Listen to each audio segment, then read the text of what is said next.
Nichukue fursa hii kutoa pongezi kwenu kwa kuidumisha kamati hii tokea mwaka iliyozinduliwa mwaka 2005 hadi leo. Kama tulivyoambiwa hapa, imefanya kazi kubwa ya kuhamasisha amani, imefanya kazi kubwa ya utatuzi wa migogoro, na kwa kweli ni jambo la msingi sana kuendelea kuwa na kamati kama hii ambayo mustakabali wa nchi yoyote ile ni uwepo wa amani. Kwa hivyo tukiwa tuna kamati zinazofanyia kazi amani kabla haijavunjika ni jambo la msingi sana. Nawashukuru sana kwa kuja na mwongozo wa viongozi wa dini kuhusu uchaguzi. Kwa hiyo ni vizuri sana kuwa na mwongozo kama huu. Nashukuru kwa kunipatia nakala hii, nitaisoma vizuri, na ni mategemeo yangu kwamba viongozi sote tutausoma mwongozo na tutauzingatia.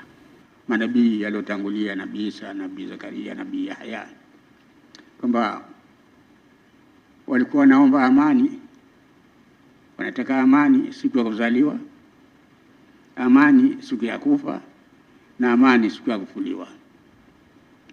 Na mimi naongeza kwamba kamati hii vipindi vitatu, na si kama alivyotaka nabii, na sisi vipindi vitatu hivi vile vile.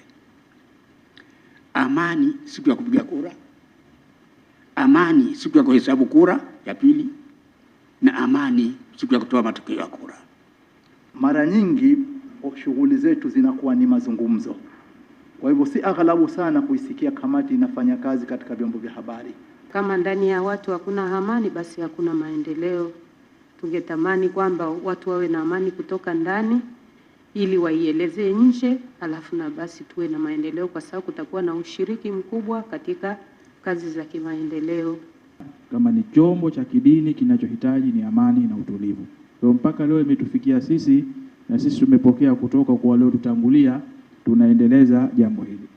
Elezea uchaguzi ni nini. Tunataka watu wetu wajue ya kwamba hata kwenye dini swala la uchaguzi lilikuwepo, na kwamba uchaguzi si sababu ya watu kuitalifiana, bali ni kuchagua, na iweje, mmoja atakuwa rais, mmoja atakuwa mbunge, mmoja atakuwa mwakilishi kwenye, haiwezi kutokea mkawa wote watatu. Kwa hiyo dini inasema nini kuhusu uchaguzi?